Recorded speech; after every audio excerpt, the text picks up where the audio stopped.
Good. Thanks again for tuning into yet another video. Infamous coming at you live from the West Coast yet again, San Jose, California. Anyways, let's go ahead and take a look at the bike right now at its current state. We have been working on this for, I don't know, maybe about 2 days. I got some new components on it. We got a new fairing on the bike as well. We also got some new lighting. So it's a decent build so far. This is the FXRT fairing for the Softail. This is from Dominator. Of course. So I've been just getting familiar with the bike. I've been messing with the stuff, with the fairing, the fitment, adjusting the bike itself. I have been just getting to know this fairing pretty well for the last, I'd say, 6 hours or maybe more than that, because I've been adjusting it. I've been doing things to it. I've been trying to get it to fit the way I want it to, but it's just I would have to modify the brackets and stuff like that. So I thought about it, but considering what the high bar bunking crash bar has done to the front fender, I decided to just kind of leave it as is and let it kind of be. So just a few tips, I guess. And like I said, this is a mid-project update because I still have a lot of videos to work on. I do have videos for the Sportster that I haven't updated or I haven't released yet, because a lot of people are asking me about the paint, how to do that. But videos are coming. It's just holiday season. It's Christmas day today. It's about 50 something degrees out here. It's a beautiful day here for winter in California. Perfect weather. So it's been raining for the last like two to 3 weeks, and I haven't been able to work on the bikes because of the weather. It's just been raining nonstop. But this last week it finally cleared up. So let's take a look at the crash bar. This is TCMT crash bar. This is the set from them. So we have the rear frame sliders. This is also it also functions as foot pegs as well. So if you have a lowrider S or I believe even a FXLRST, you don't get passenger foot pegs. So this is a great alternative. You kill two birds with one stone, and the quality of these frame sliders, it's really good. They fit perfectly. Look at this. Even like the whole bend and everything, the shape of the frame slider, it fits the bike, it fits the frame perfectly. So there's no modifying. This is a direct bolt on. So I was just amazed how easy it was. But if you guys notice, my exhaust bracket, it has a little lip here. So it just depends on your bike. You might have to remove your exhaust bracket if it's aftermarket. Like I said, this has a little lip here, so this wouldn't fit on top of this. I had to put it underneath, but it wasn't a big deal because I think for most part you have to remove the exhaust, your muffler, to get this installed. So that was another quick bolt on. The front one right here, just surprised how smooth this went on. Like I said, this is a direct bolt on, super easy, super simple to install. You get the hardware for this as well, but you can use your stock hardware on this. It doesn't, either or, it doesn't matter. So another easy install. Like I said, I was super surprised on how well this bolted on. You also have, or I had to actually modify this piece right here. During the installation, I realized that that this bolt was just way too long. This one right here. So if you see the video of me installing this frame slider or this crash bar, I just I wasn't able to fully seat this slider at all. So what I ended up doing, I have a bunch of these spacers because I'm fitting stuff on the Roadster, on the Sportster, stuff that's not supposed to go on it. So I was just fitting stuff, and I have a bunch of these spacers.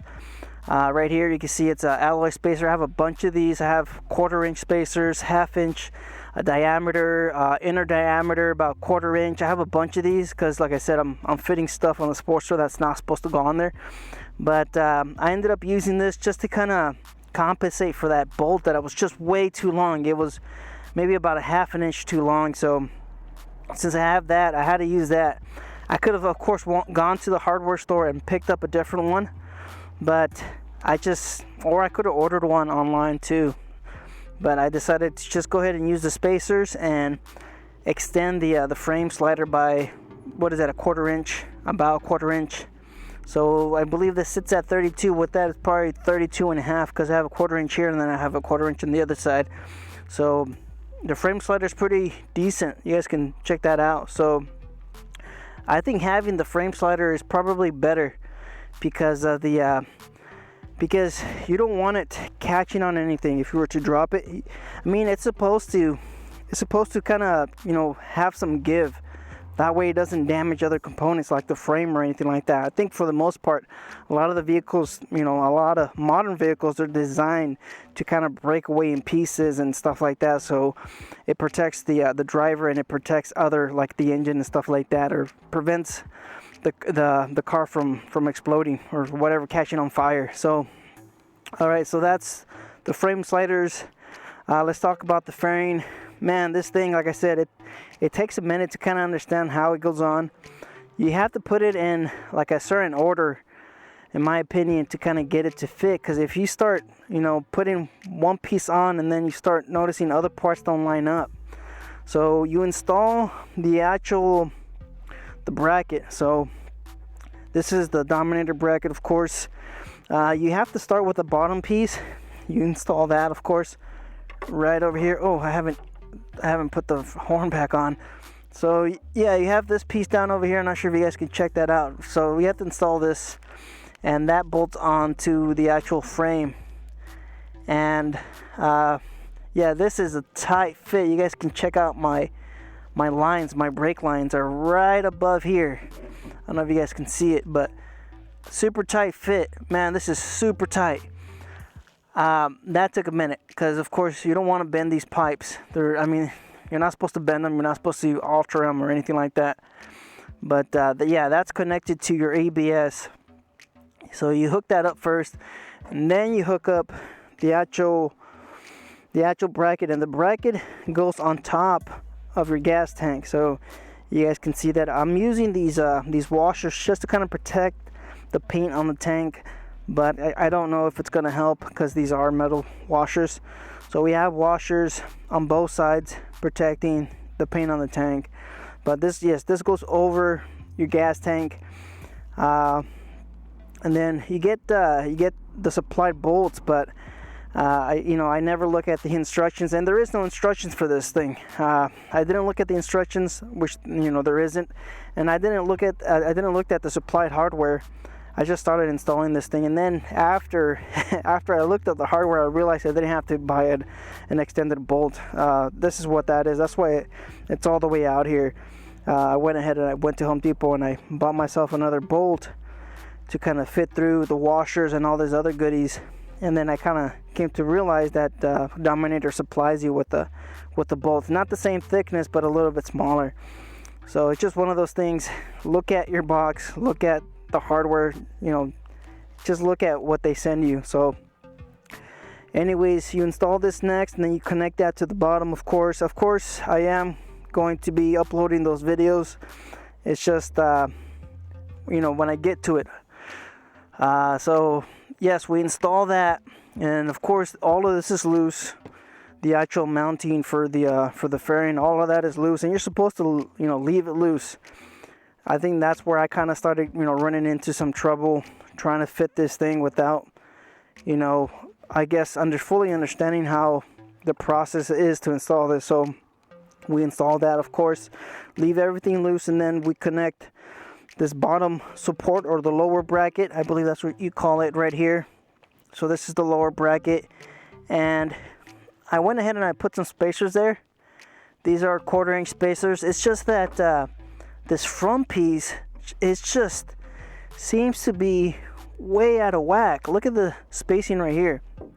So of course you're supposed to tighten this up, but I mean, this is fiberglass, so that's what I was having difficult time, because this 1/4 inch space was up here. So you could imagine just the, you know, the angle of this thing was. It was just it was way down here. So after I put these spacers, they just, I think it relieved a little bit of the pressure on the fairing, because the fairing was getting pulled down here, and then it was getting pulled on the front. That's why I put those spacers right on top of the engine mount right here. This is why we have the spacers, because that gap, you can see that I can fit my finger there. So all of this is finger tightened, nothing's like cranked down or anything, but that's the spacing that you get with this bracket. I don't know if they're supposed to have this a little bit tilted more at an angle. I know a lot of these parts are handmade, so I mean, it is what it is. It's not gonna be, it's not a mass-produced part, I believe. I think all of this is handmade, so there's a lot of, there's a lot of stuff that doesn't sit, as it should. So we have that. So then we installed all of this. Everything's loose. I would say my tips to make this easier, I would say install the lower bracket first. That way you know how it's gonna sit. Of course, do not tie the bolts down, but just have them enough so they'll catch the bolt, and then you start kind of messing with the fairing itself. So, and here's another thing, because I was trying to fit it to line up with the gas tank, but once you start moving stuff around and forcing stuff around, your inside of the fork starts hitting the inside of the fairing, or the triple tree, the fork clamp. So that was rubbing up against that, trying to modify it to the way I wanted it to. Mainly because I have lowers, I still have to install them, and I was getting super close to my foot peg here, to my shifter. So I was getting super close to this.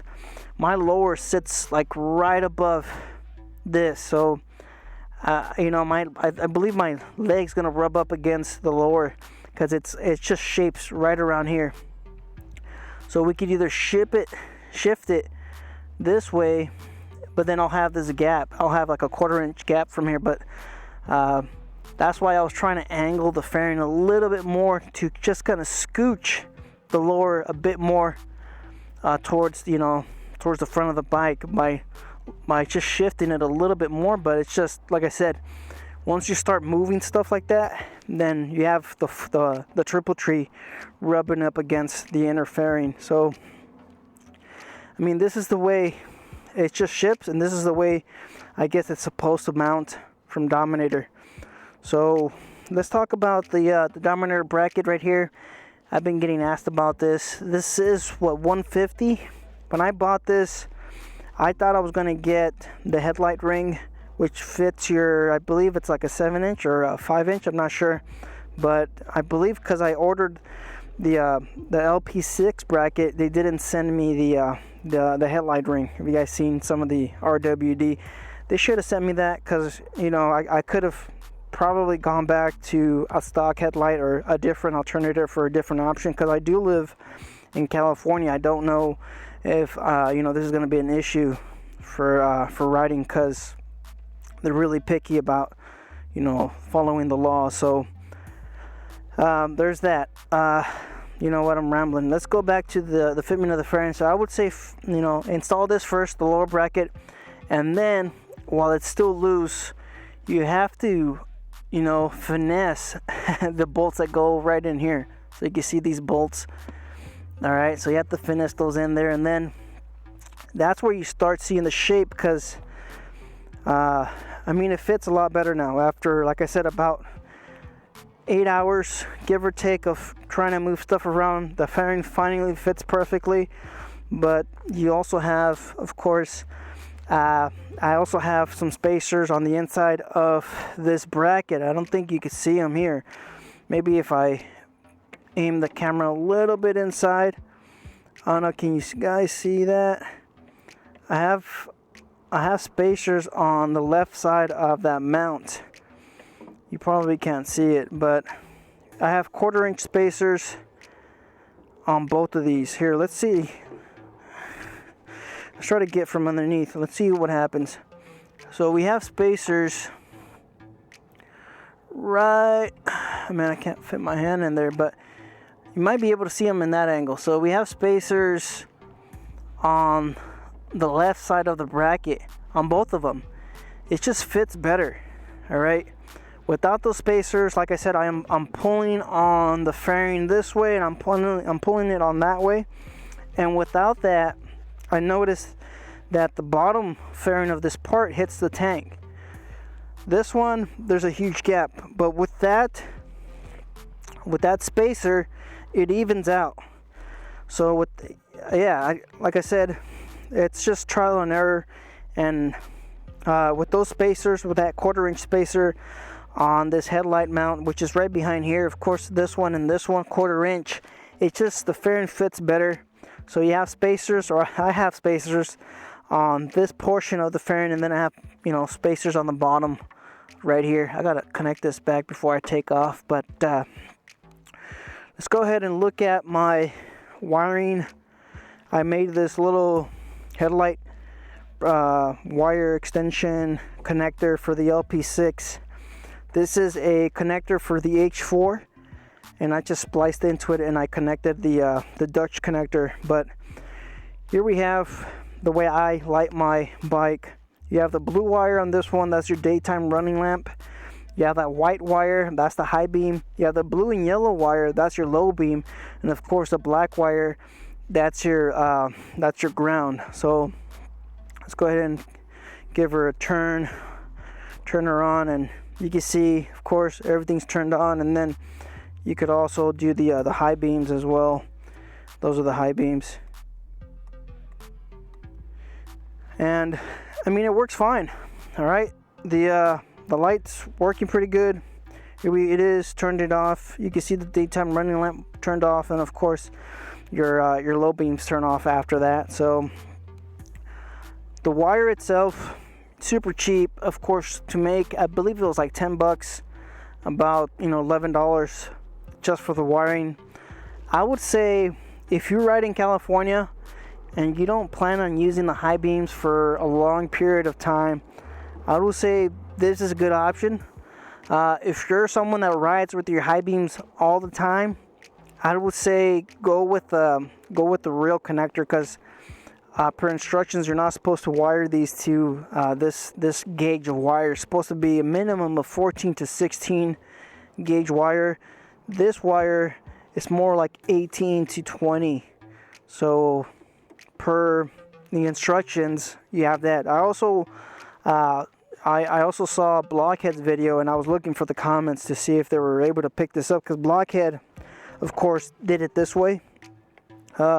Some people in the comments, you know, while using it in high beams, mentioned that the bike throws a code, something about a back charge or a low draw for the high beam.